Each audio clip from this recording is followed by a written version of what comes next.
False Start, a college football podcast for everyone and everyone else. I'm John Buhler, staff writer at fansided.com. I'm joined today by a man who's got away, who ain't no quitter, who will often say she's not just a pretty face while sipping on a White Claw. Giddy up, Cody Williams, content director, fansided.com. Honey, I'm home. What made you say that? No one needs to know. You're still the one I want to do the stupid college football podcast with. How are you? I had a hard day. No, dude, I'm doing good, man. Happy to celebrate our Canadian country singing legend Shania Twain a little bit later with JLN, but doing good, man. It's a snowy day in New Mexico. We got, looking like 5 to 6 inches, if not more, still snowing. So, welcome to Narnia once again. It's just dementor weather here in Atlanta. It's just been overcast for a couple of days. It's been like 70 degrees, 100% humidity. It's like living inside of a butthole. This is a cold butthole if we're living in one in New Mexico. But it's a tight butthole. We don't know. Always tight butthole, of course.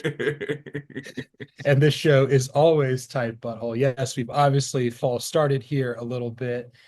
And we're going to mix it up here a little bit. Probably wrong, but since we're going to be doing from Ward Manual's manual pretty much every episode, Monday through Thursday for the rest of the year, we've decided to differentiate it. We are going to do something a little bit different today called Stephen B. Swift's second take. Yeah. So it's going to be our second take to the rankings. So we're going to do it for the CFP rankings now, but we're probably going to do that on Monday's show, reacting to the AP Top 25 and reserve for Ward Manual's manual after we see and listen to the gospel spouting out from Ward Manual's manual. God, your team sucks.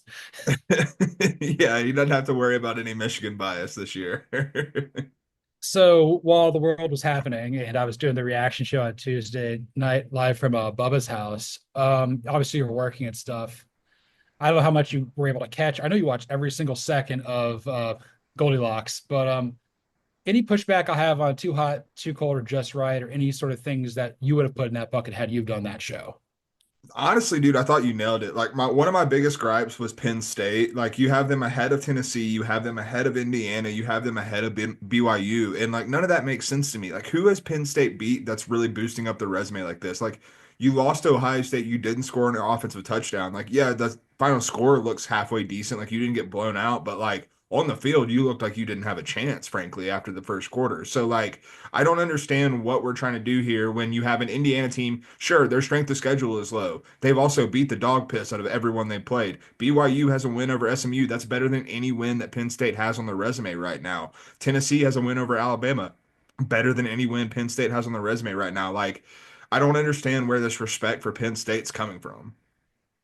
Yeah, they were definitely the most egregious, overranked team here. Not overstated. That's fine. They were seven, which okay, whatever. Who cares? That's kind of where I had them at anyway. Yeah. But it's like, who have you beat? You almost lost to Bowling Green. I mean, your best wins, what, maybe West Virginia or something like that, who's not really good and might fire the head coach for a snake oil salesman while you're being Right. coached by a snake oil salesman. I have a couple thoughts about Penn State, and we'll probably talk a little bit about Texas and maybe Bama here, and then probably maybe the other teams as well. But I think that like just looking at what's happening within the playoff field, I mean, it's only going to be three or four teams in the Big Ten, and I think Penn State might be four.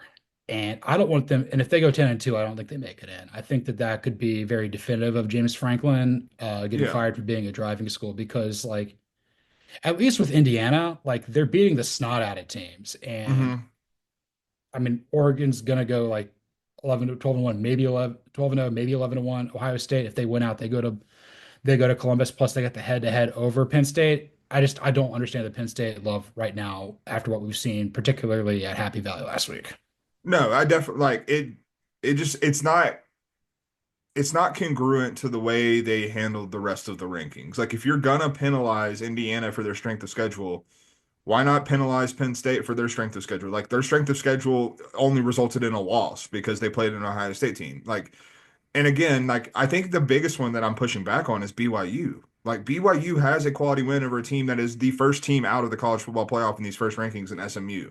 They beat them. And then they also haven't lost the game. And they beat the piss out of some decent teams throughout this year. So like I don't understand why like it just feels like the committee is really focusing on the name on the helmet, which brings me to the next thing that I agreed with you with was Alabama being at 11. Like, what does Alabama has a loss to Vanderbilt and a loss to Tennessee? Like, I don't understand how you're just shoehorning them in over a SMU team that, I mean, they don't have the Georgia win under their belt, but they also don't have those two losses under their belt either. And so, like, you look at that, I do think that Alabama being in there is kind of indicative of one of the biggest problems with doing the rankings 4 weeks before, like 4 or 5 weeks before the final rankings, in that they're run by ESPN and they're trying to set up a big matchup on the ESPN family of networks this week. So you want to have a playoff team in that Alabama-LSU matchup. So like I'm gonna, put a little tinfoil hat on there and say that that probably influenced that to some degree.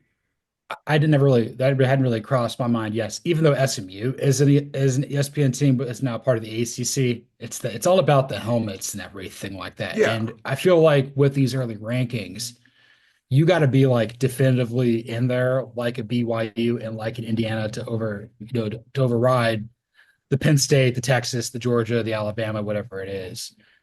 It was when I was doing the rankings on Monday, ahead of Monday's episode. I'm like, do I really think Boise State's better than Alabama? I don't, but like Yeah.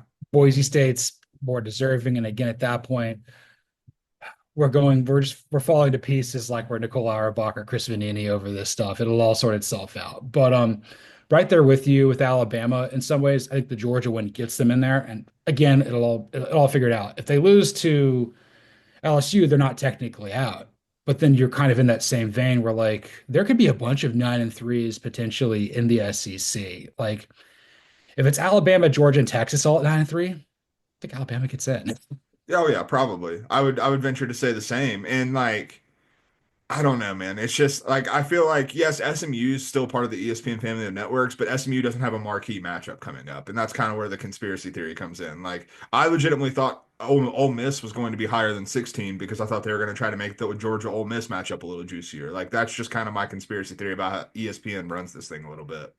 Well, I think it's because like, well, Texas A&M beat LSU, LSU beat Ole Miss. You can only put them Yeah. so far. That's why they put Ole Miss ahead of Iowa State at 16 and 17. So that's Right. there. Texas really needs a quality win. They got, I mean, Vanderbilt's quality, but they got to beat like A&M. Is that the only one they have on their schedule? I mean, maybe I'm missing somebody else too. They play Florida this week. Yeah, they play. No, I think A&M's like the only tough game left on the schedule, if I'm not mistaken. They play at Arkansas and then home against Kentucky, which I Okay. don't know what you think about either of those games, but I'm not particularly worried. I mean, Arkansas is a rivalry game, but at that point, like the Hogs are kind of fighting for bowl eligibility at this point. Yeah. In terms of like teams that were too cold, I mean, we mentioned SMU and BYU as well, and I think Notre Dame got screwed pretty heavily here because like right now, like they have to win out. They're not going to get in with 10-2, particularly because the committee's like your loss to Northern Illinois is the worst of anybody in the top 25. No, 100%. And like I will say, Reed Wallach on Stacking the Box College Football Show, he brought up a good point that I don't think you and I particularly have been considering quite as much. Like I know we're willing to write off the Northern Illinois loss, but like that's one of the worst losses in the country, and particularly among playoff contenders, it's by far the worst loss that we've seen. So like I guess they are holding that against them. But again, this is another thing that I think will sort itself out because Notre Dame's going to be a heavy favorite in every game that they play for the rest of the season. So like there's no real concern there with that. And then on top of that, like you're going to have Indiana in a spot to lose. You're going to have BYU in spots to lose throughout the rest of the regular season and in the conference championship game as well, which could shake things up as well. So like there are still going to be opportunities for Notre Dame to climb back up. But like I think right now they're looking at these teams and it's like, okay, you have Indiana and BYU don't have a loss. Penn State's only loss is to Ohio State, the number 2 ranked team in this poll. Ohio State's only loss, like you go down the list and there's not really a bad loss for any of these teams except for Notre Dame. Yes, if you think about like, I mean, the reason Vanderbilt's not ranked is because the loss to Georgia State is that bad. Yes, correct. And just while thinking about this, I didn't really touch on them too much during the rankings. Again, I guess you and I have really no feel for Tennessee at all, but like that Arkansas loss might cost them dearly. Oh no, it absolutely could. I mean, I definitely don't have any feel for Tennessee. Like it's one of the only teams in the country after 9 week or 10 weeks that I don't like have an idea of what this team's capable of because I don't think they've shown it, frankly. Yeah, I don't know if they're part of break your brain, break my brain there here in a little bit, but like I did 10-2 is really close with them I because the have an I Arkansas have an game. SEC chaos scenario that will absolutely destroy you. So And the fact I'm wearing a hat because my hair's all over the place with like the band, so that's gonna really hurt my brain. yes. And then as far as like the three teams I think they got right, Oregon number one is obvious. I felt Indiana being ranked eight, slotted nine was good. And then I felt that like Boise State being ranked 12 and then seeded 12 felt pretty good too. Yeah. 100%. That I think that speaks to what we were talking about. I don't remember if it was Monday or a pre or an earlier show. I think it was Monday, but like, Boise State's ceiling. The fact that they're already ranked 12 tells me that there is more of a ceiling than we may even thought. Like, but definitely like the 10 seed definitely seems like it's in play if things break their way. I didn't have a problem with Oregon being, with Ohio State being ranked ahead of Georgia. It's all going to work itself out anyway. That's why they Yeah. do the seeding anyway. I guess before we move on to our next topic, I don't think we've talked enough about BYU. I thought that they kind of got screwed. You mentioned they got screwed pretty badly, probably more than anybody else.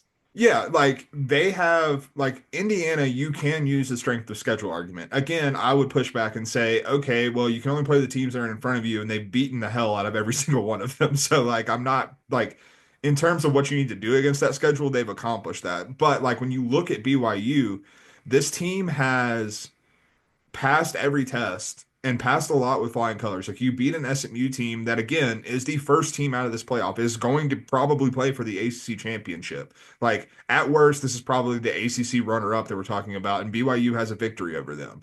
Like they have a quality victory. They have multiple conference victories that look good. Like you look at a UCF team that nearly beat number 17 or number 18 or 17, whatever Iowa State is. I don't remember, but 17. They're right behind Ole Miss. I got it now.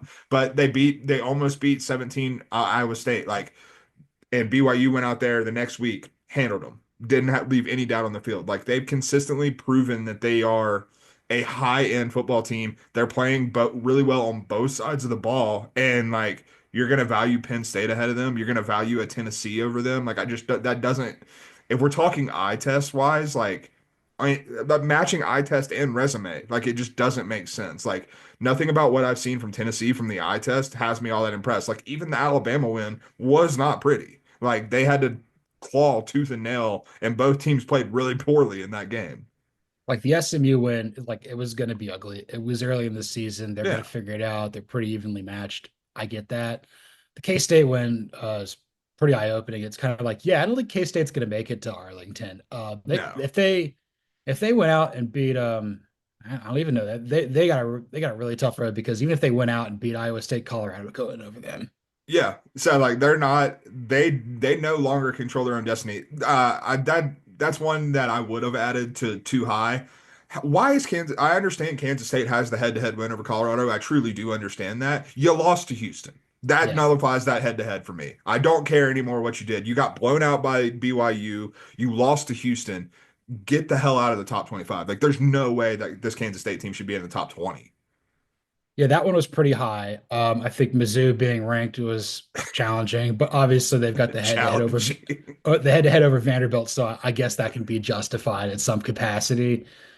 I was right though. The AP was way too low on Pitt. Pitt's 18, and Yeah. between Iowa State and K State, I felt that that was better than being 23. I mean, they got destroyed by SMU, but they've also like destroyed other teams too. It's Yeah. 100%. Kyle McCord can attest. Kyle McCord. Yes, Kyle McCord knows what happens. He knows how to lose to Pitt and Stanford. Yes, sir. Oh my God. But I guess the last little bit here, the worst part about it for BYU is it's not that the gap between them and Miami at 4 is 5. It's the Mhm. fact that the gap between them and Boise State at 12 is 3. Like Yeah. there's a scenario where like let's say BYU loses Holy War. They go to Arlington and they win, they may not get the 4 seed. They may be like 10, which Yeah. is it's much closer between the presumptive Big 12 champion versus who could potentially come out of the group of five. So maybe that parlays really well into breaking my brain, bro. Let's break through this Oh, it brain, bro. does. It does, Yeah. actually. That is scenario number one. So, in case you're new here, in case you weren't around for the program during playoff time last year, I like to think of, okay, what's the most chaos we can get for the college football playoff over these remaining weeks that we have in the college football season? So I cook up some scenarios, and Bueller tells me what's going to happen in these scenarios. So this one's Big 12 centric. Iowa State loses Farmageddon. Kansas State wins that game. Colorado and BYU went out. So that means we get Colorado and BYU in the Big 12 championship game. Colorado beats BYU by double digits. Does BYU get in? So that'd be BYU's only loss, Only loss. But I'm saying, like, when I say double digits, I'm talking like it's bad. Like Colorado handles them. like 41-10. Yeah, something like that. Okay. So in this situation, I don't I don't know how you get Colorado to four. That might happen, but like they're what, 20 right now. 20, I think. Yeah, 20 even. So let's just say Colorado is essentially bid stealing at this point. Yeah. I mean, that's essentially what it equates to. And you're assuming just, I think in every other situation with this, like I have to assume pretty much chalk because it's just Yeah. way too chaotic. Would It'd be BYU too get, much to keep track of, frankly. okay, would BYU get in as an at-large team out of the Big 12? Okay, so you'd have Boise and you would have Notre Dame in. So those would be two. Let me add one wrinkle that will help inform BYU's case, I think. SMU wins the ACC championship over Okay. Miami. And then you're like, okay, what about Miami? God, it's like between Miami and BYU. So at that point, I would say like I just gotta assume that the Big Ten would get 4 teams in. I think that's how it would break. Hmm. Maybe the SEC only gets 3. So, but at that point, your SEC teams would be Georgia, Texas,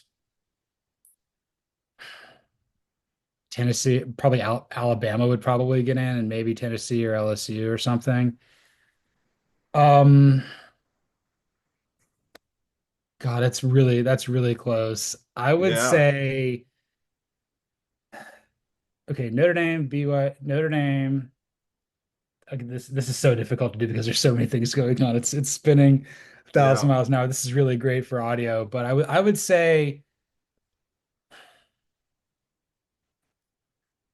BYU would potentially get in over the last SEC team Hmm. because or maybe even over a Penn State. I think right there, just to be able to go 12-0 in the Big 12, we have seen the selection committee in the past reward a team going 12-0 and losing its conference championship game and making it in, except for Georgia. But You know. uh but um like K-State, like no, like TCU got in after losing a close one to K-State. But again, I think it'd have to come down to SMU how close did Miami lose to SMU? Hmm. I would say if I had to put a percentage chance on it in that situation, I would say BYU would probably be about a 15% chance to make it in, whereas 85% out. Yeah, I'm 100% in agreement with you, and I think it's frankly BS. Like, I'm not, trying not to curse again like I did on a Saturday night show, but I just think like based on where BYU is in these initial rankings, like it feels like if they do not go have basically a perfect season, they're going to get screwed out of this. And it's like and I'm including the Big 12 title game in the perfect season. Like you need to go 13-0 basically is what it feels like for BYU based on when they're initially ranked. And like, is that fair? No, not at all. BYU probably still deserves to be in there if you make the Big 12 championship game at 12-0. But like, I know what the selection committee does and I know how they operate, and it's not going to be favorable for BYU. I will add one sort of wrinkle here. Let's say Iowa State wins Armageddon and they get there and they beat them. That might help them more than beating Yeah, Colorado. I do agree with that because that would make Iowa State a one-loss team as opposed to a two-loss team. So like Hmm. the loss looks a little bit more feasible, I guess to say. Okay. Okay, scenario two is tough but extremely simple, if that makes sense. Okay. Scenario two, Army beats Notre Dame, Okay. goes on and wins the AAC undefeated 13-0. Do they get the G5 bid over Boise State? Okay. So in this situation, Army wins out. You beat Notre Dame, you beat Navy, and you beat presumably what would be Tulane, essentially. Yes, correct. In that situation, if you're 13-0 and Boise State is the only other team that really could get in there, because as much as Louisiana could be in contention if they win out of the Sun Belt, they've got the head-to-head loss to Tulane, so that Hmm. hurts them. Mac doesn't have anybody deserving. Neither does Kisa at this point. So it's going to come down to, is Army being perfect better than Boise State having a one score loss essentially to Oregon? Hmm. It's going to be very, very close. I think you'd have to put Army in over Boise State, because I think that like the Notre Dame win is better than anything that Boise State has done to this point, and you haven't lost. And Yeah. even if Boise State lost to Oregon, they've got the good win over Washington State. Again, Washington State might lose another game. UNLV, who you probably would play again in the Mountain West Championship, that would be their second, maybe their third loss. Yeah. And if you're also assuming that Notre Dame goes 10-2, that does throw a wrinkle in it though, because Oh yeah. Tulane would have three losses. I didn't think about that. That's I almost had it, and then it comes back. Is Army really going to climb up from 25 to like 17 and then vault to 12? So I think that if I'm with your initial prognostication that I think Army would get in over there, I will say that Boise State being 12 in these first rankings helps them because that doesn't rule them out for an at-large bid. Like they're Right. not out of the question for an at-large bid. So like that's something that could be in play there. Although but they would probably need a little bit of help. Like you would probably need Alabama to lose to LSU. You would probably need Tennessee to lose to Georgia and Vandy. Like you would probably need those things to happen for Boise State to be an at-large, but that doesn't necessarily eliminate Boise State from the conversation. It does, however, give Hmm. Army that AQ spot. You'd probably also need Colorado to win the Big 12 and they wouldn't get in. Yeah, 100%. And but Uh, like I do think that for me, Army coming in at 25 is basically the same as Indiana being where they are in the rankings. Like it's a strength of schedule thing. But if you go and you beat Notre Dame, that argument's null and void at that point. Like you went and you beat a team that was ranked in the top 10 in the initial college football playoff rankings. Like that proves you're worth your salt. And so like I think it would probably be the biggest jump that we have the possibility of seeing in these rankings if that were to happen. I would agree. Just kind of thinking about this off the top of my head. So we're kind of assuming for a bid allotment, like we're assuming that the SEC and Big Ten are going to have somewhere between 6 and 8 spots. I Hmm. feel it's closer to 8 than 6, but like Yeah.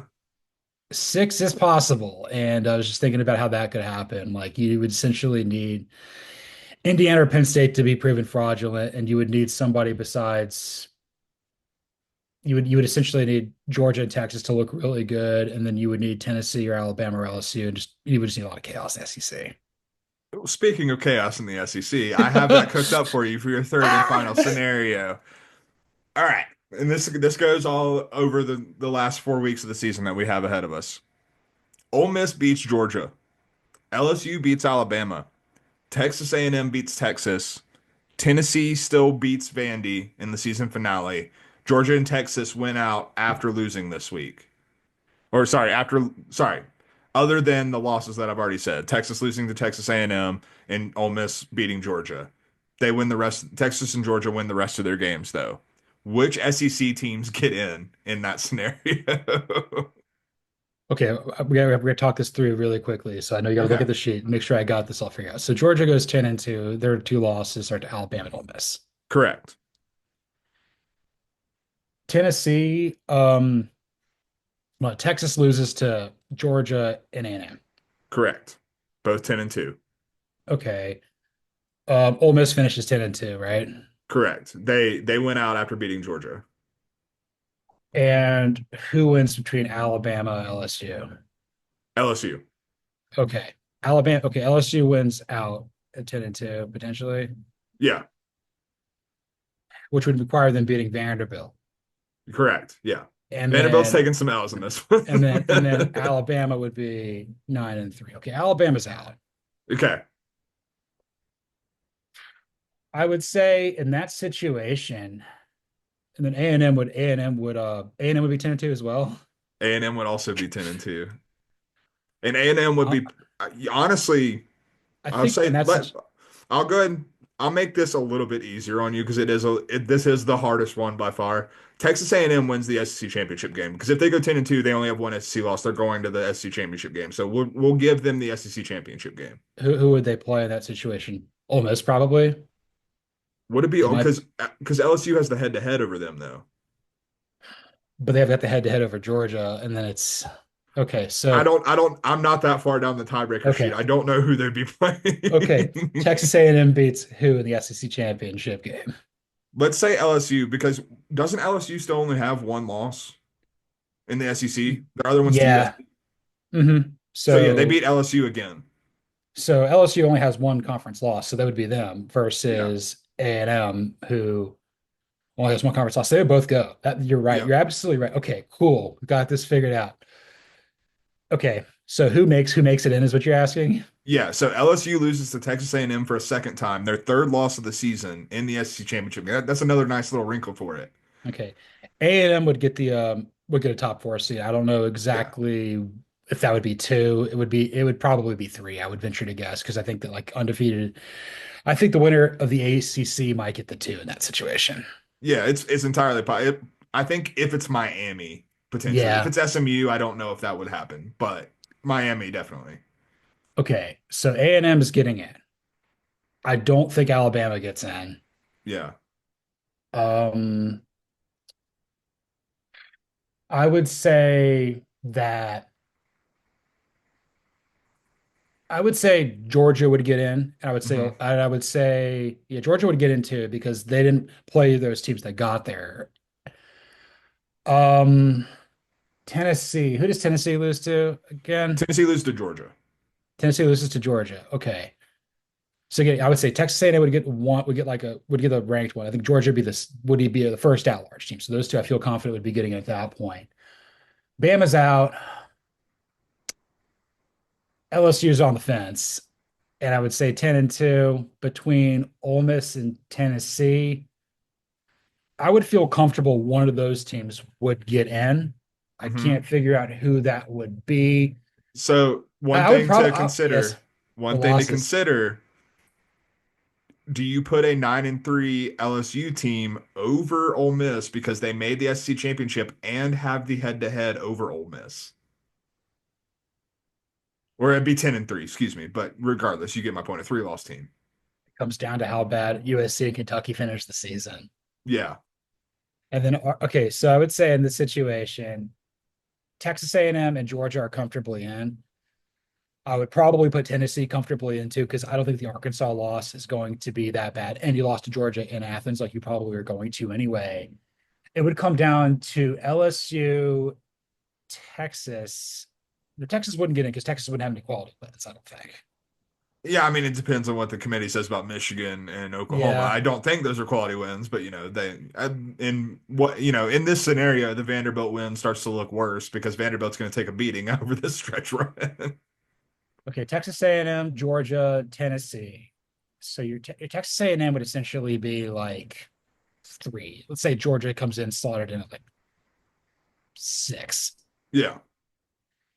Tennessee would probably be about eight, I would Yeah. think.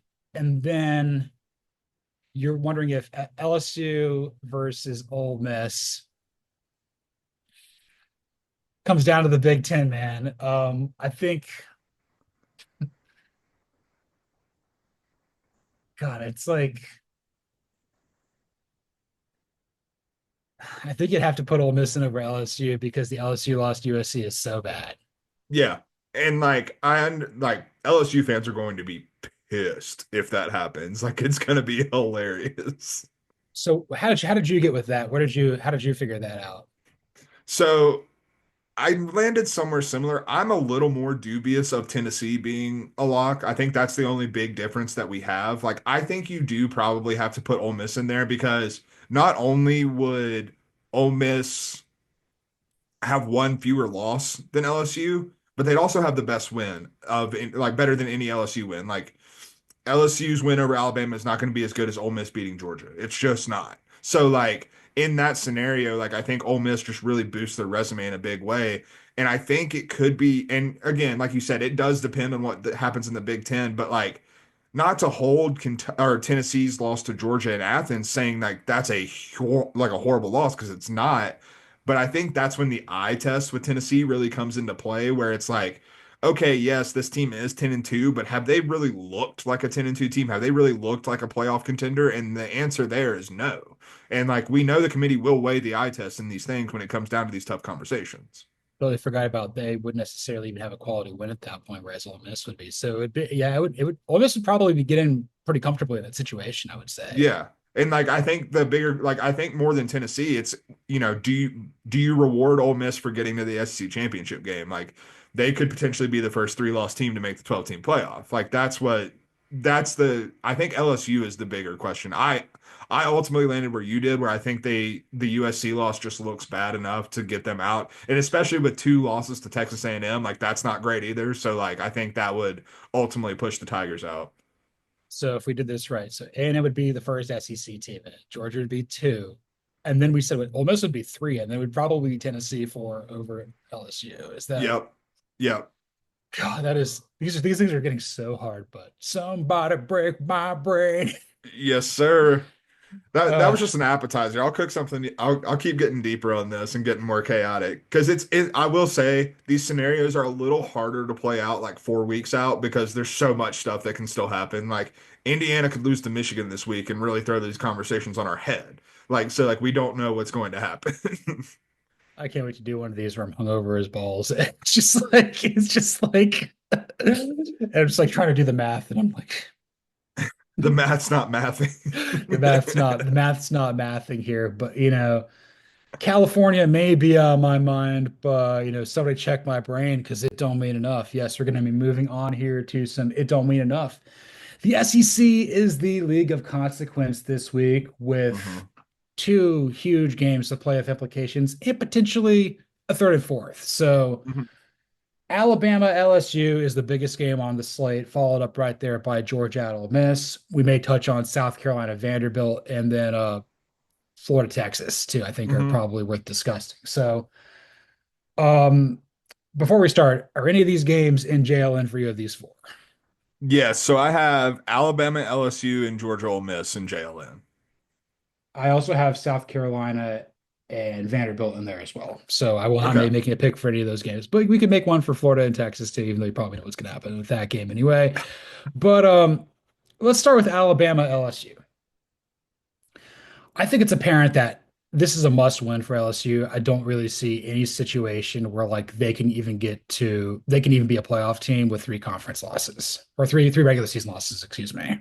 No, yeah, and I agree. Like I legitimately think this is a college football play out game, whatever. Like the eliminator. That's the word I'm looking for. I couldn't think of it. Like it's a college football playoff eliminator for both of these teams because Alabama will have three SEC losses if they lose this game, and like you're not getting in the playoff with three regular season losses, particularly this season. I think we will see that at some point. I don't think it's this year, but like you look like these teams have no more margin for error. They've erased their margin for error, and part of that is because Alabama's lost to Vanderbilt.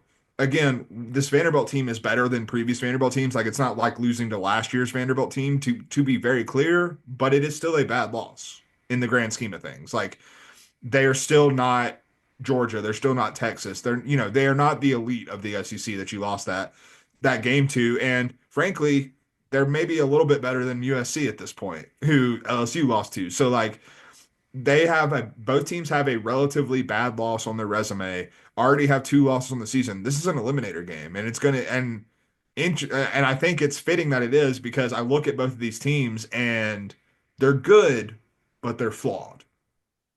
Yes, this is definitely an eliminator game for LSU. I'm not as sold on it with Alabama. I think there's still a chance, but it's like their percentage chance of making the playoff goes from like I forget what it is at FPI at this point. It's probably like plus 50 at this point, I would say. Yeah. It'd go down to 5 with a loss after this game. No, 100% because like after this game, Alabama doesn't have an opportunity to add another quality win to their resume. No, And no. yes, the Georgia win does look good, but when you're comparing it to three losses and no other real quality wins, like what does that actually mean? Like, are you actually a good team or did you get lucky one time? I think about this with Georgia, and we'll talk about them in a second, and also Vanderbilt. Like for Alabama to pretty much get in with a loss, like Georgia would need to win out, and Vanderbilt needs to be really good. And I don't think Vanderbilt's got a win left on their schedule. Yeah, it's not looking particularly good for Vandy right now. Yeah. I'm happy that Clark Lee and the boys are going bowling with the live dog Diego Pavia, and shouts to the bowl game. It's going to be electric. I'm sure Vandy's going to be effing turnt again, but like, yeah, the end of this schedule is not great. So yeah, this game's going to be absolutely ridiculous. It's going to be Caleb DeBoer and Brian Kelly in prime time. It's going to be so dumb, but I can't wait. So I not to forecast my what I'm who I'm going to pick and jail in too much, but the two matchups I'm really watching in this game. First is the LSU defense and what Blake Baker does to contain Jalen Milroe's legs. We saw Marcel Reed come in and just absolutely torch them. It's like he threw two passes in the second half. Like he didn't even throw the ball and he still torched them because they weren't ready for the RPO, which we know Kalen DeBoer likes to run heavily with Jalen Milroe. So like it if it's not a mid-game adjustment, if this is what LSU has been preparing for all week, and we know that Alabama is not really capable of adjusting what they do with Jalen Milroe at this current point, as he's still getting his feet wet in Kalen DeBoer's offense, like I do wonder if LSU's defense looks a little bit more competent than they did in the second half against Texas A&M. But that's not a guarantee, so that's one of the matchups I'm watching. Flip side, this Alabama secondary is still a unit I do not trust. The talent is there. It's not a lack of talent, but they have not played well. And they have particularly not played well on the road. You look at the loss to Vanderbilt on the road, and I looked at their PFF coverage grades, and they also lost to Tennessee on the road as well. And you look at the PFF coverage grades from those, they were sub 50 coverage grade in both those. That's piss poor. And like we've seen that in games when Alabama won, there have still been open receivers that the opposing quarterbacks couldn't hit. Garrett Nussmeier can hit it. And on top of that, this LSU wide receiver core is the best receiver core that they have seen to this point, this Alabama secondary. So, like, do they step up or do these road woes continue against the best unit that they've seen? So, like, those are kind of the two matchups that I think really are going to determine what this game looks like. It's gonna be a fireworks show, I'll tell you that much. But Yeah, take the uh, over. That's what I'm yeah, saying. yeah. My pick for JLN is going to be much funnier just based on the song I've got it picked out for. But either way, I guess like the last question I've got about this game is if Alabama wins, they're not a lock to make the playoff at that point, but it becomes like the pathway in for them is very obvious. I feel that like having the head to head over Georgia, unless Georgia like loses to Ole Miss and Tennessee, that might hurt them too. But other than that, as long as Georgia splits Yeah. and Alabama wins out, they're pretty much getting in. No, I think I would be on the verge of calling them a lock if they win this game, especially looking at the rest of their schedule, which is not daunting at all, particularly with the Iron Bowl not looking like it's going to be much of a challenge. They've got a Auburn and Mercer, and they have who else do they have? If you remember, Let's see. It's lower tier. I just can't remember who it is. it might be like Mississippi State. I feel bad because this wasn't supposed to be a lower tier game, but it is. They play Oklahoma. Yeah. So like, yeah, I don't have much faith in the Sooners being able to do anything. Yes, I don't have much faith in the Sooners, and I'm pretty nervous for this game coming up on Saturday with Georgia going to Ole Miss. Yeah. Georgia's a road favorite by like 2.5, 3 points. Obviously, this is a must win for the Rebels. If they don't win, they're pretty much out. Georgia can afford a loss here, but at this point, they need to beat Georgia Tech. They got to beat Yeah. UMass, and they need to look at least competitive versus Tennessee, even in defeat, to kind of be in a 9-3. I still feel that Georgia at 9-3 is probably right now in the best spot to get in of anybody to do it. Potentially, because the Texas win does look good. It does depend on what Texas does from here on Yeah. out. But like I do agree with you. Like of teams that can go 9-3, they probably have the best chance. And also like not, and this isn't to disparage Georgia, but the most realistic path to 9-3 based on what the rest of their schedule looks like. Like, losing to Tennessee is not a bad loss. Losing to Ole Miss, not a bad loss. But like if any of these other teams were to go 9-3 in the regular season, like serious contenders, particularly in the top 12 right now, like if they were to go 9-3, they would take another pretty bad loss. The only way Georgia wouldn't get it at 9-3 is if Alabama also at 9-3. They get it over them probably. Yeah. Yeah, most likely.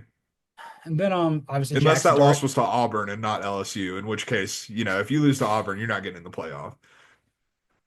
If you lose to Auburn, you're not coming to Thanksgiving. It doesn't matter if it happened afterwards. You're not coming next year. Correct. Correct. You're never welcome back. There'll be coal under the stocking for you, man. I cannot wait till we do some coal. Oh God, it's gonna be good. We're also gonna do a Thanksgiving themed episode with a bunch of Thanksgiving themed segments. It's gonna be unbelievable. Remind me after the show. I have an idea for there. Yes, it's gonna be great. Yeah, we don't have to immediately go do something because we're not both working today. That's right. But I should be nervous about this game, but for whatever reason, I'm just not because I don't trust Lane to win a big game, even in Oxford. No, I mean, and that's completely fair. Like we said coming into the season, like the big question with Lane is, can you win the big one? Well, you still haven't, brother. And like it's we saw what happened against Georgia last year. Like they scored 17 points. It wasn't particularly close. Like it's just Lane is a different coach, and this team is different in big game moments. Now, I will say they were competitive. They probably should have won the LSU game. They pissed down their Yeah, leg at the end of that game, but like they still haven't closed the door and gotten the job done. Gonna go matchups. I've on these two big SEC games, I have dove pretty deep on them. So like I've got some matchup thoughts, but like the two matchups I'm looking for in this game are Ole Miss's interior defensive line against this Georgia interior offensive line, which has Tate Ratledge like inserted in the middle of the Florida game last week. Still not 100%, but playing through it. And if it's not Tate Ratledge, it's the backups who have allowed a little bit of interior pressure on Carson Beck, which I think is kind of a secret explainer for why Carson yeah, Beck's turnover issues have been what they are of late. Well, Walter Nolan's playing like Walter Nolan, the recruit that we thought he was going to right now. He has been an absolute madman and an animal the past few weeks. And so that's a matchup that Georgia really needs to make sure that they're keeping Beck clean through the interior, or else you could set up Ole Miss in advantageous situations, short fields, turnovers, potentially pick sixes. Like that's what you want to avoid if you're Georgia in this game, because I think that's how Georgia loses this game. On the flip side of that, though, this Ole Miss offense, yes, they hung 63 on Arkansas last week. I don't think that's I don't think that's just, oh, look, we're back. In every other SEC game that they played, they've scored 27 or fewer points. Like, this team has not had the same offensive juice against most of their SEC competition that they've seen this year. We know what Georgia's defense is capable of. They have not played to their ceiling every week this year, for sure. Like you look at the Mississippi State game, they clearly were mailing that one in just a little bit. But like at their best, they look like what they did against Texas, where Texas was like not a functional offense in that game. And with Ole Miss, their offensive line is still banged up. Their offensive line is still on some second stringers in key spots. I think that Georgia has the juice to be able to really cause a lot of problems with this.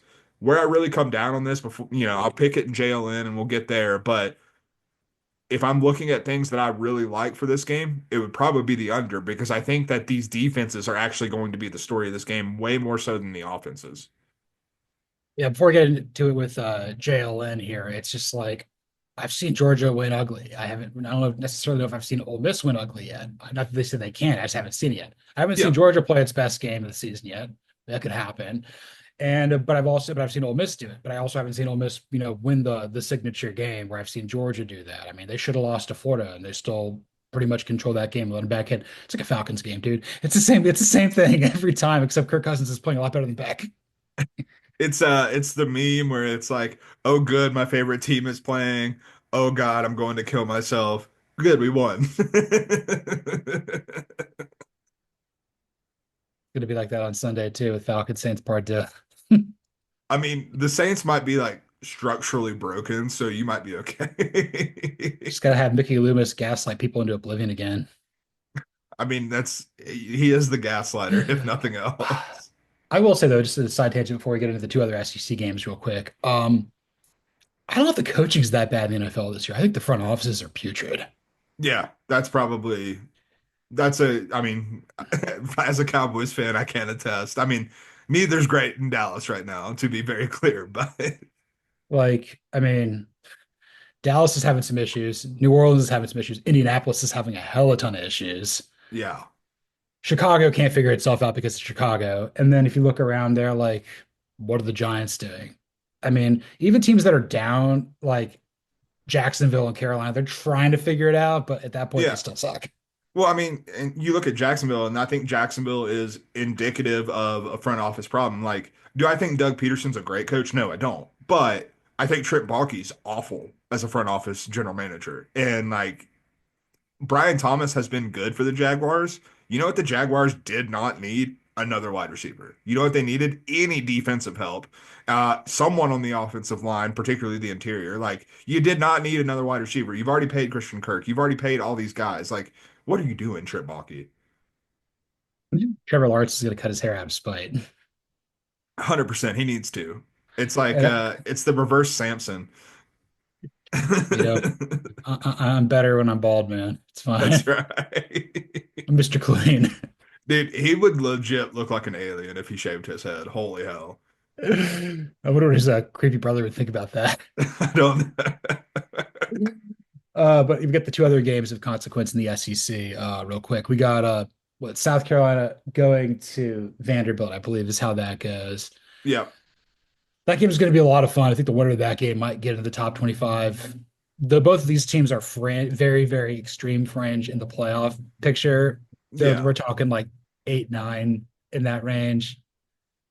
Loser of this game, uh, probably Vanderbilt's going bowling. South Carolina, I think, is about to be. So they're fun, but they're not playoff teams. No, they're definitely not. But I do think what's interesting about this game is the implications for potential playoff teams because you Yeah, look at Texas A&M who lost to the South Carolina team. You look at Georgia or not Georgia. You look at Alabama who lost to this Vanderbilt team. You look and like you start to consider all these things. Texas who played this Vanderbilt team close. Like if Vanderbilt were to beat or like play Tennessee close as well later in the year. Like you look at all these things and like Alabama what beats the South Carolina. Yeah, yeah, like what this result looks like is going to depend on like which wins and losses look better or worse based on what happens in this game.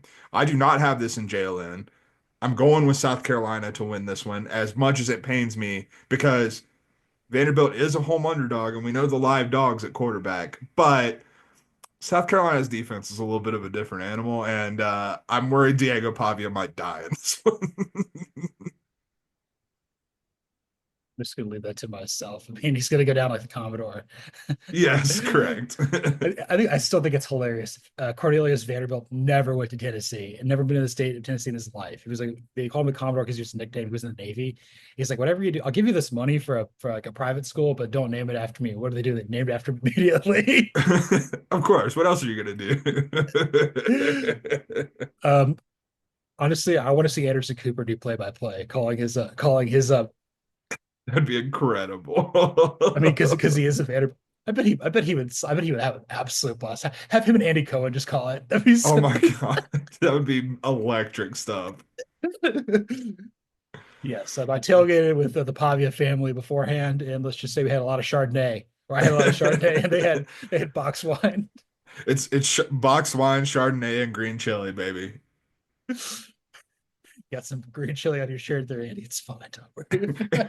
It's fine. It was delicious. Don't worry about it. And the last one, Florida going to Texas. I don't want the Gators to fire Billy Napier. It just seems like it's cruel at this point.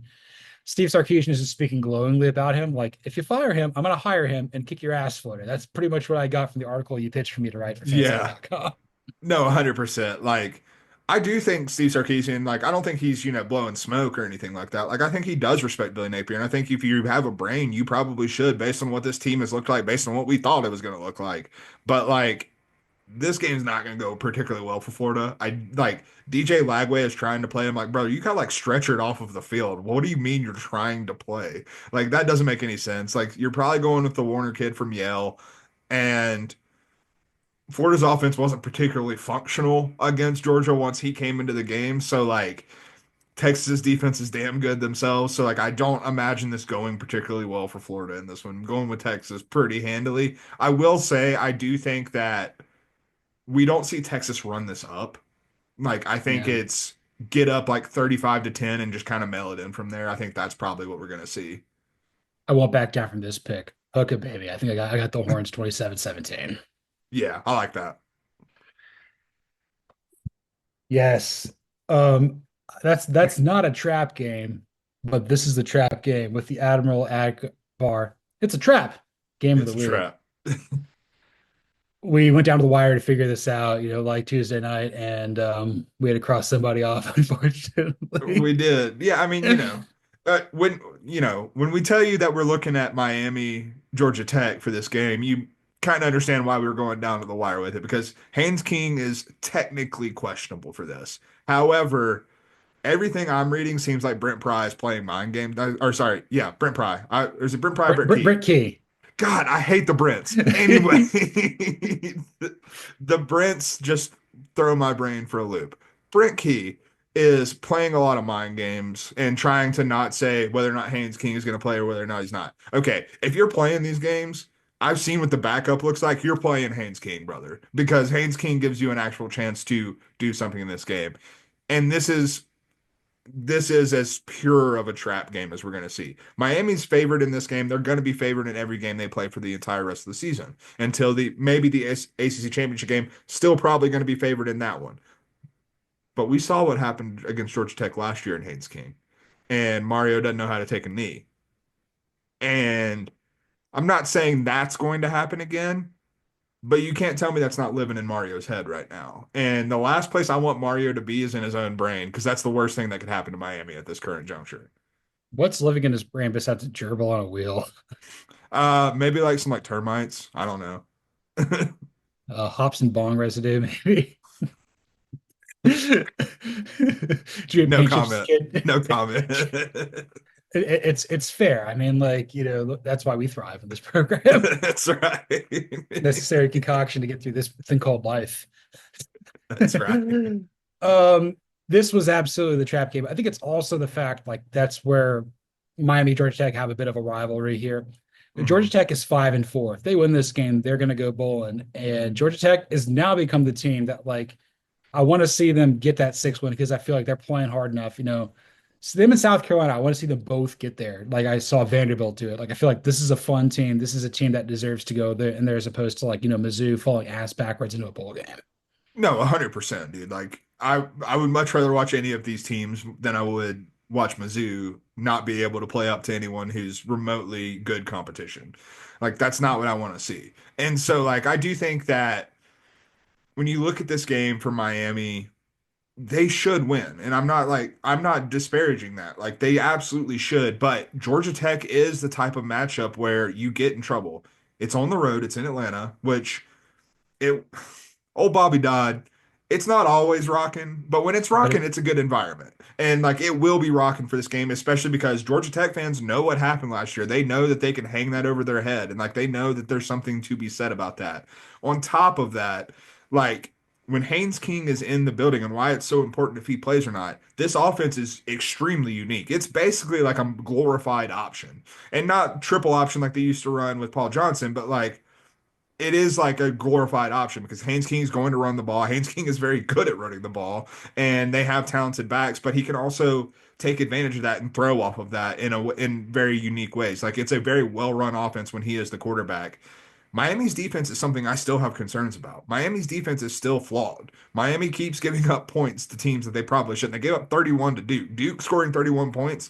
Duke's a good football team. 31 points is not their offensive ceiling. Like that's way above it. So like I look at this and I'm like, if you get in this trouble and Cam Ward isn't Superman, which he has been so many times this year, but at the end of the day, he's still a 22, 23-year-old kid. You can't be Superman 13 weeks in a row. That just doesn't happen. They If could he does, absolutely get caught in this game. if he does in this game, he might win the Heisman. Yeah. This may be his coronation here because he's been the difference for Miami. Miami is like an 8-14 without him, probably. Oh yeah, I 100%. mean, I can't say worse than that because who knows how to really forecast, but he's been that significant for what the Canes have done. So you're more of an ACC guy. Obviously, you played the Tar Heels played in the Coastal with Georgia Tech for 10, 15 years and stuff. I know you Mhm. hated going to Bobby Dodd. Did you ever go there when the Heels came to town? No, we were gonna go one time and then something came up and we ended up not being able to make it. So I never got to make it to the Dod. So obviously, Georgia Tech hates my alma mater more than our colleague Zach Rodman hates the Braves. That's right. uh, but who in the ACC would you say is like Georgia Tech's like biggest rival? I've always thought it was Clemson because of Yeah, proximity. that's kind of where there's not really an obvious rival to quite They don't, frankly, but in terms of proximity, in terms of just a little bit of bad blood between the two programs, particularly with Dabo at the helm of Clemson, like that's a little bit of a heated thing. Like Dabo's not the kind of coach that in the ACC that really wants to run it up on you. Like he is who he is. But Georgia Tech, they don't get that treatment. If Clemson has a chance to run up the score, they're going to in that game. if it's not Clemson, it's probably Va Tech because of the Yeah, Battle of the Techs. And then after that, maybe it's Miami or y'all because you guys play them so yeah. often.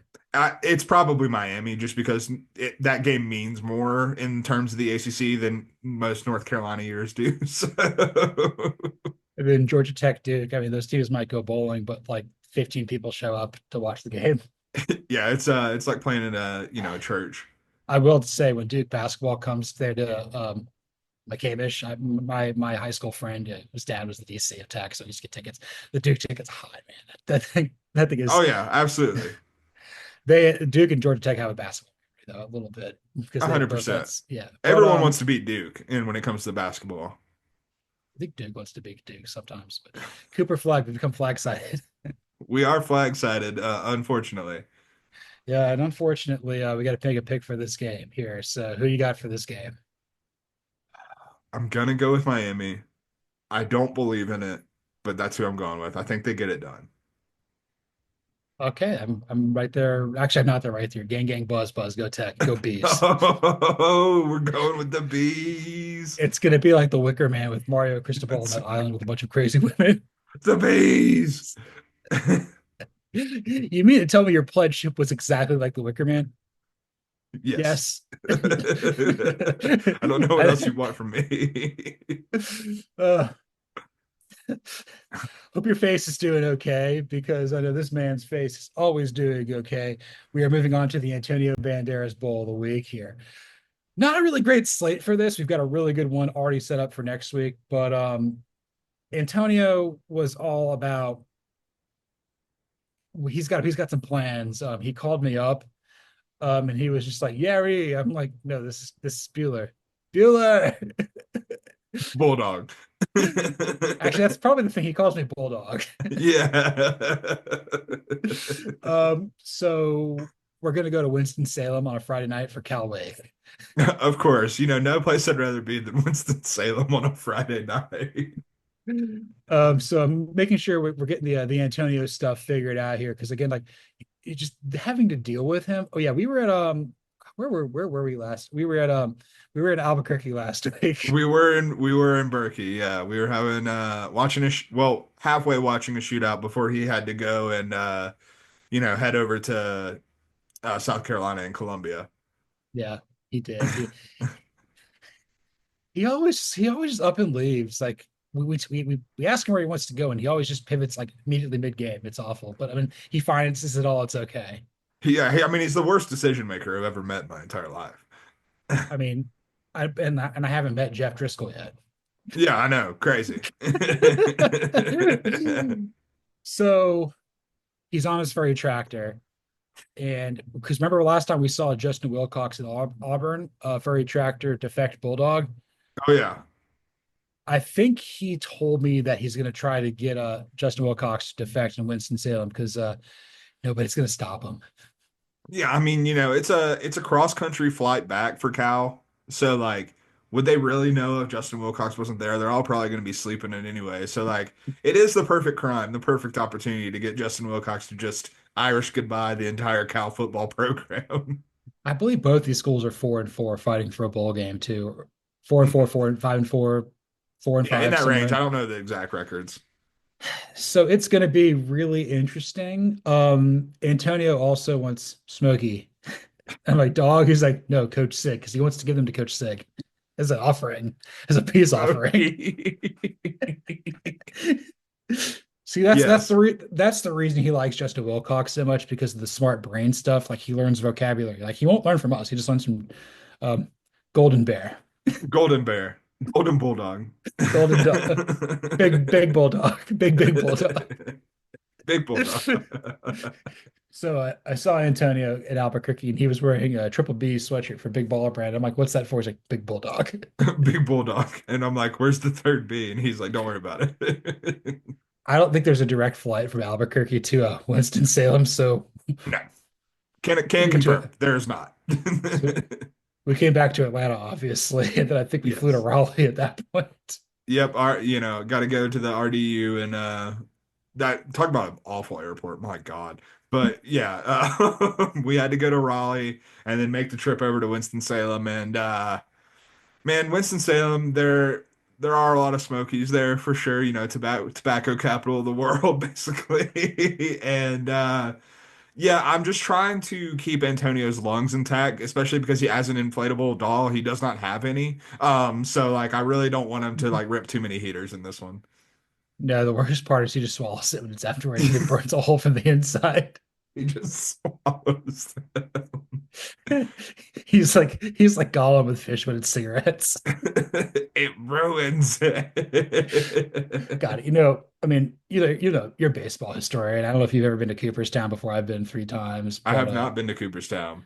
so Bill Veeck, the former like the late owner Oh yeah. of he used to own the White Sox, Cleveland, and then the old St. Louis Browns. He was just basically a sideshow guy. He's like, Yeah. let's move the fences back and forth, and he used to always he lost his leg, I think, in like World War II. So he would basically I'm take sorry, I didn't heaters. mean to laugh at that. He's dead. It doesn't matter. It's fine. Okay, okay. So like he would take his heaters and then put him in his hollowed out leg. Incredible stuff. And then his son wrote like a book that we had to read like at school, Seven Habits for Highly Successful Teenagers. He talked about his dad a That's lot. his I'm like, son? I didn't know that. yeah, that's his son. Oh, damn. Okay. Okay. It's better than that guy from Severance, the creepy brother-in-law with the book. Oh my God. Dude, absolutely not with that guy. That dude's in a cult for sure. Yeah, I know. Watching that show for the first time with the Arizona State podcast, and I'm thoroughly enjoying it. And really enjoy seeing Adam Scott go through all sorts of emotions, being like, I haven't had a carb since 2004. Then he's over there eating waffles in a subterranean cult. It's good for shoulder pain. But as I think about Antonio here going to Callaway, I think it should be a good game. This is exactly what we're looking for at Antonio, where it's like Mhm. nobody paying attention. Seats But are a good easy. football game. A good Yeah. football game. And we actually, I mean, had we stayed in Albuquerque, we saw a good football game between two horrible teams. But like Wyoming, New Mexico was a fun football game last week. Like we're finding our stride with Antonio just recently. Yes, I think he also wanted Antonio. Reason we go to Albuquerque was he needed to go back, like Luke, he thinks he's like Luke Skywalker. He had to go to Yoda's planet to learn from his master about living under a bridge. So Of because we're gonna course. be doing that, we're gonna be doing that next week with a bunch of crazy ass. But right now we got to help Justin Wilcox defect and Smokey. But has he told you the plan for how he wants to do it? He's told me bits and pieces. I know it involves a pulley system, which I don't really expect to work. And he hasn't told me what the pulley system is attached to, which I'm terrified of. I mean, Antonio, that man is a simple machine. I mean, like, my first thought, because we were just in Albuquerque, is that he somehow procured a hot air balloon and we're going to be airlifting Justin Wilcox out of here with a hot air balloon. I mean, has there ever been a hot air balloon in Winston-Salem, North Carolina before? Who could possibly? I mean, no, someone probably put their cigarette out on it, frankly. So I think the big plan is like we got to create some sort of diversion distraction with Dave Clawson. Got to get those damn dirty hippies out of his office, playing hacky sack out front. What we got to do is we got to run the fast mesh, and he won't know what hit him. It's not the slow mesh anymore. We're gonna fast mesh him. Is that just a strainer? Yeah, basically. It's a colander. It's a colander. I was thinking, you could pay me $5 right now. I could not spell colander correctly for the life of me. No shot. No idea what vowels go where. I don't know what the second letter is. I Is think it it's an O or O. I think it's an O, but I'm not it's like confident. AU? Oh, umlauts, bulldog. Okay. Bulldog. But this game's going to be really good. Who are you picking to win, Antonio? I'm going with Cal, man. I think Cal's just a little bit better of a football team. Wake has not looked particularly good as of late. So yeah, I'm gonna go with the Golden Bears, Golden Bulldogs. Golden Bulldogs, the Golden Bulldog. Who the hell did I even pick? I ended up going with, I'm a bit on the other side with you on everything. I'm going with Wake. Okay, love it. Love to see it. Because Justin's going to be too busy defecting to actually coach football. Like that's what I came down to with that. 100%. I mean, it's not that bad in Winston-Salem, but this show can only really go up from here. Yes, we're going to finish the program with some Just Like Novocaine featuring the one and only Canadian Jim, the other one besides Celine Dion, the one who actually buys shoes that fit her feet and can still walk in Shania Twain. Yes, the one I certainly prefer, I will say. I was a big Shania Twain fan growing up. Still quite enjoy some Shania Twain. Yes, few of their bangers like still in my head forever. I mean, they've been bangers in my head since I was like 8 or 9. Yeah. Yeah, I Yeah, mean just her run from like 96 to like 2002 was just like heater after heater, much like Antonio is going to be in Winston-Salem. I mean, it's the same run as Antonio Banderas and Stephen Jenkins, the third eye blind, to be totally straight with you. That's right. It's like you put all three of them in the same building. Why are they all together? It's like, what is it? It's like Rick James, Jack Nicholson, and somebody else. What's it? Stevie Nicks or something. Why are they all together? Okay, so who do you got for man? I feel like a woman.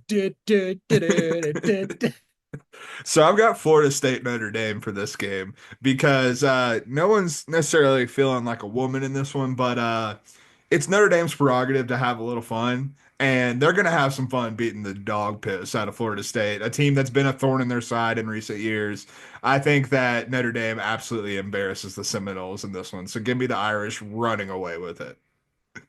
Love that. I don't have that for this one, but it is my prerogative to have a little fun. And I got Alabama at LSU for this game Mm. here because I secretly believe this is a top 5 song all time for both Kayla DeBoer and Brian Kelly. Oh, it has to be 100%. Mini shirt, short, mini skirt, short skirt. Up. Don't know the words, but I know who's winning this game. Give me Alabama because Brian Kelly is going to be sad. Love it. I will pick that one shortly. Yes. Who do you not want to be stupid? Don't be stupid. This is Coach Sig talking to Old Smoky himself. Brother, do not be stupid against Michigan. Do not be stupid. Please do not lose this game before you play Ohio State. You are better than Michigan. I promise you. Go out there and handle your business. Get the win. Don't be stupid. I think they do. I think Indiana's just the better team here, man. I've got that game coming up here in just a little bit. Love that. I've got my game, Georgia at Ole Miss. Okay. Kirby Smart goes up to Carson Beck and says, "Don't be stupid." Don't be stupid, brother. Conversely, Lane Kiffin goes up to Jackson Dart and says, "Don't be stupid." Both quarterbacks, same song. And I got to be honest with you, if we ended up having to go with Holy War, which I don't have in here, again, I think I'm going to take who do I even have for Holy War? I've got BYU winning Holy War just for the record. So Okay, I have Holy War on here, so I'll get there in a second. Yeah, so I would have had Georgia Tech Miami here for Mario. Please don't be stupid. Please don't be stupid. Just end Ole Miss this season here, and it can only go up from here. that's probably the most positive song I think Shania Twain's got. It's really good. It's Oh yeah, she's a little fixer-upper apartment, single ladies. It's the better version of single lady. 100%. Who do you have for Up in the Pixar Balloon movie song? So this is where I have Alabama LSU because we talked about it being college football playoff eliminator. It's also a game where whoever wins this is going up. They're going to be in the playoff in the top 12 of the playoff rankings. They're going to be getting closer to locking up a spot in the playoff with a win in this game. I'm going with LSU. I don't feel great about it for the Brian Kelly reasons. Full disclosure on the Stack in the Box college football show, my pick was LSU covering first half plus 1.5 because I think LSU is going to script this. I worry about second half adjustments, but I think LSU has more ways to exploit what Alabama has not been doing well.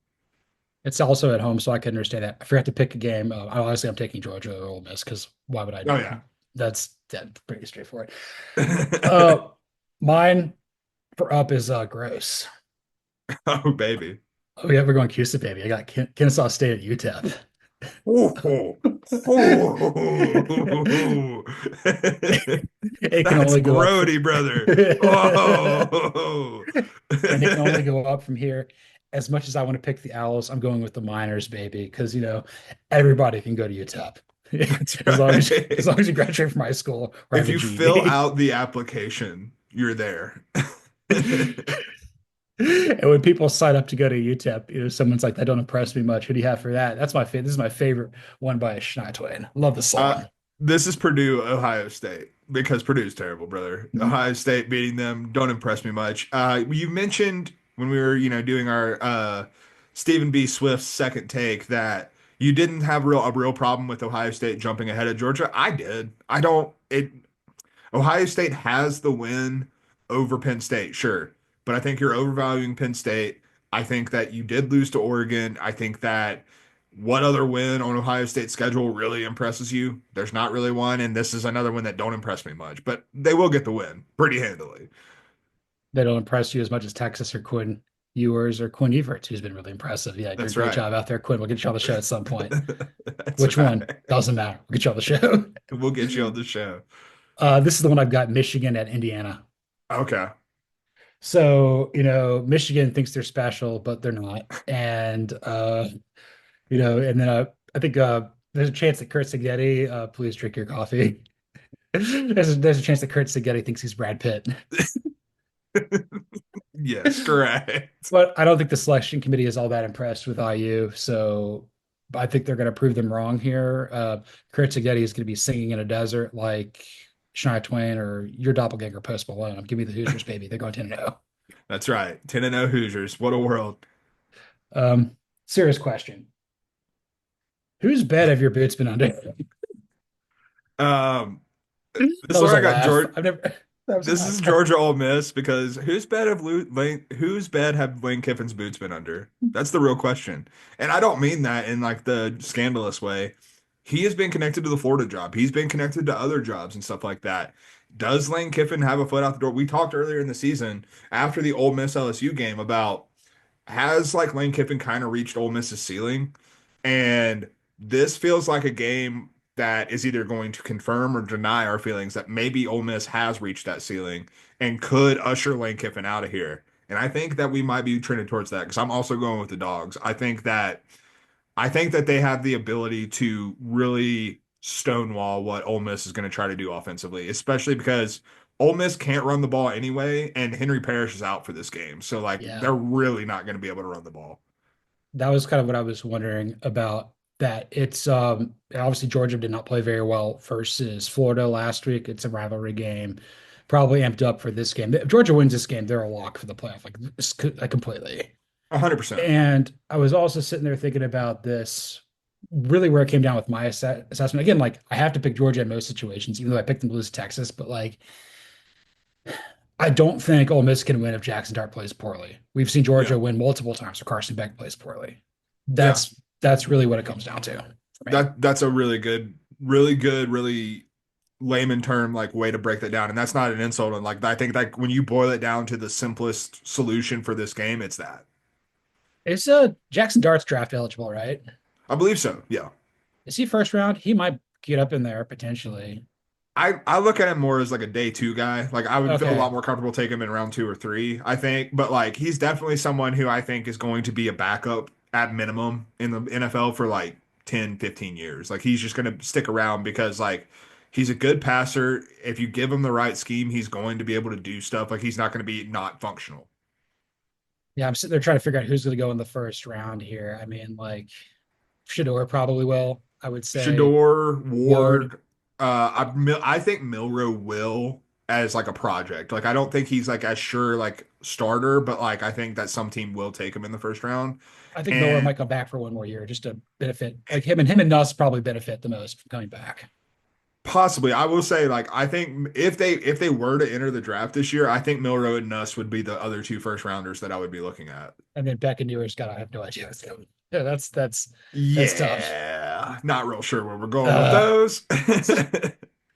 and I'm so glad you made it. Who you got for your?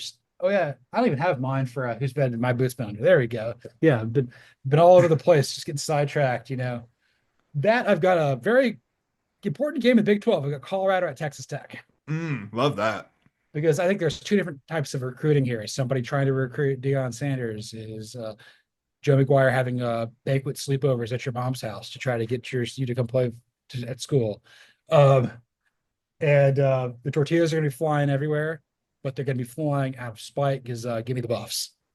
I do not have this game. I'm also going with the Buffs. I legitimately think the Buffs are winning out, man. And like they just need one more Iowa State loss to get into that Big 12 championship game. I don't know if that'll happen, but it could Yeah, 100%. because I don't trust K State at all. No, hey, look, I don't think it has to be K-State that beats Iowa State. I don't think it has to be. Like, you look at this Texas Tech team, they're good. They're definitely not more than good. They're not very good. They're not great for sure. And Iowa State just lost to them. So, like, Iowa State But, is can lose to anyone. but Texas Tech, they bowl them, bowl them, bowl them, bowl That's them. right. Yeah. And you're still the one. Who do you have for the last Shania Twain song that we talk about today? That's where I have Holy War. You're still the one, Holy War. One of the like legitimately when I start to think of it, this might be the best named rivalry in college football. Like Holy War is really hard to top. Like it's up there. And these two teams haven't played since 2021. The rivalry's been on pause since then. BYU won that game, but before that, Utah had won, I believe, like 10 straight. So like BYU really got a monkey off their back. You're still the one. I'm going BYU. I don't feel great about it. This is a real tough spot. You're in Rice Eccles.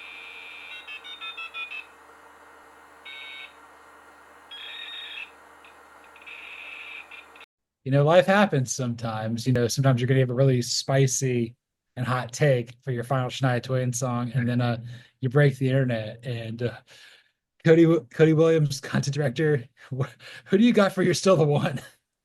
So it is still Holy War. I'm still worried. I still have BYU to win that game. But as I was saying before, the snow and the internet did not collide very kindly for me. It's a tough spot. I am worried about this. Like, I think Utah is down, but this game kind of levels the playing field just based on the rivalry alone. Like, I think this game, more than a lot of rivalry games that we see, really evens the playing field. Yes. So I had BYU winning this game previously. I Yeah. believe I said that. Is that who you're picking to? Yeah, Yes. yeah. I've got the Cougs. Or like Kyle Van Noy, we're like Brigham. Brigham. Who was the guy that played for Purdue? It's always said Boilermaker. So Brigham and Boilermaker with them on the same team. God, Oh, I don't he know. played for the Seahawks, defensive lineman. He was Let's see. good. He was Chris good. Canty? Did Chris Canty go to? No, he went to UVA, I think. Yeah, you're Uh, right. Seahawks defensive lineman, Purdue. Cliff Averill. there we go. Cliff Averill. There we go. That's who it was. Brigham and Boilermakers. Brigham and Boilermaker. Talk about a combination that is mutually exclusive. Correct. Yes. Those two are not often said in the same sentence. I'll probably put that down for our rivalry. Brigham and Boilermakers. That's right. Purdue and BYU. This is false start. I love that. So Yes, so you're still the one for me. That would be South Carolina at Vanderbilt. I said I Mm. had that in there as well, and so glad you made it back from the snow and the internet. But neither of these teams are ranked, but there's still someone's one. And I'm gonna go with Vanderbilt for the live dog. Love it. Love it. We're disagreeing a lot this week. I like to see it. I know some of us is gonna we're gonna be wrong. It's Some of us are impossible for gonna be us. wrong. Probably got to do I'm an idiot on Monday, to be honest with you. I think that probably plays in pretty good with that. Yeah, most definitely. And while we were dealing with some snow here, we may have to throw in some breaking news. Whoa. Boom, boom, boom. The Tom Morello breaking news with the guitar. Beep, beep, beep, beep, beep, beep, beep. Billy Napier is not going to get fired. Scott Strickland sent out a memo on behalf of the Florida Athletic Department that he's going to stay. And I'm glad for not just cocktail party reasons. I almost felt like he needed to do this for Billy Napier because that was an impossible situation. Going in there thinking you got to win like two of your final four games with a third string quarterback against incredible competition in Florida State. And Florida State, yes. But no, I mean, like, it is the right call. It's the call we've been talking about for 2 or 3 weeks now. Like, Billy Napier has done enough that he should save his job. So I'm glad to see Scott Strickland throw in, like, show his buy-in in what Billy Napier is doing. And also, like, to me, I will say, like, Billy Napier's still going to be on, like, at least a lukewarm seat coming into next year. Like, if you don't deliver this next year, then yeah, you're probably getting canned. But the fact that you're staying around, that tells me that there's going to be heavy investment. Like, we know Florida has NIL funds. We know they have eager boosters. So, like, I imagine Florida is going to be kind of like Ole Miss was this year in the transfer portal, where they're heavy players and they're going out there and being aggressive to try to get this roster to a caliber that can compete in the SEC. Yeah, his players are playing hard for him. If you can get he's been recruiting well. You got to hit Yeah. the portal a little bit better. You got to get more. You got to like get better than Graham Mertz and don't let Trevor Etienne leave. But that's just life here in the SEC. Feel bad for Sark. He can't hang out with his boy. I don't know I if they know. actually over. Did they overlap in Alabama? I feel like they may have had to. I know we're Let's looking see. things up, but like maybe his first tenure there before Napier took over at Louisiana. Let's But see. He was at Alabama from 2013 to 2016. I feel like that was Let's see. Steve yeah, because Sarkisian. because maybe very very briefly like the pre-tenure because Sark Yeah, replaced 2016. 2016, they came in and worked together. yeah because Sark replaced Kyle Shanahan in Atlanta. Then he went back to Alabama. So Yeah. okay, there we go. Billy Napier. I guess like the last thing I have about this is besides this being good for him and being on the hot seat essentially next year, this basically removes one job that could be opening up that would basically keep Lane Kiffin from potentially like going there or James Franklin. And to right up to this point, no power forward job has opened up. So Mm. coaches will get fired. This is just inevitability, but like the playoff I've seen for the most part with how many teams that can be in it, like Florida is still technically like 0.01% still in it. Like Yeah. it's delayed people being fired much earlier than expected. Like you got to be really out of it at that point. So maybe this is a good thing for college football. No, absolutely. And like I do think the other thing that I've heard mentioned as something that's definitely a factor in this is like you look at these P4 coaches and they may be a little more gun shy because of the new portal window. There's only the one portal window and then like it is happens to be in the middle of the college football playoffs. So like if you're targeting like a coordinator from one of these playoff teams, it's going to be really hard to try and get them and start recruiting in the transfer portal like while they're trying to coach for a playoff game. Yeah, the transfer portal and the playoff game and all that other stuff is going to be wild. I don't think we're going to see any more of Malik Murphy's leaving in the playoff. Like No. that was so wild. That's never going to happen again. No, definitely not. But we're definitely not going to be recording a third time today. That's This was right. ep I please for the love of God don't. Yeah, this was episode 124 of Fall Start. You can follow me, John Buhler, on Twitter or the X at Buhler118. You can follow Cody Williams and his internet and his horses and his dogs out there in Santa Fe, New Mexico at the Sizzle 20. You can follow the show at CFB False Start. Like, rate, listen, subscribe, review on Apple, Spotify, YouTube, anywhere there's podcasts. Yeah, I was. I don't even have to say what that means, but please do it. Yes, give us a 5-star review on Apple. Please, we need Thank you it. very much. Uh, we need it, man, and we need a lot out there. Keep your head up, because the world's gonna get you good. That song's such a banger, dude. Dude, it goes so hard. She's like riding on a motorcycle and some like pre CGI sort of stuff. It's great, dude. It's definitely a green screen for sure. So we've now done a Mutt Lang's like favorite band that he worked for with Def Leppard. We've done it with his ex-wife. No, take that out of context, but Shania Twain. And then obviously we probably need to do some what Brian Johnson AC/DC. I think we hit the trifecta there. Absolutely, yeah. We got to go through it, got to run the full gambit. I'm so glad you made it. Barely. We barely made it, bro. We barely did. It can only go up from here, and this is false start.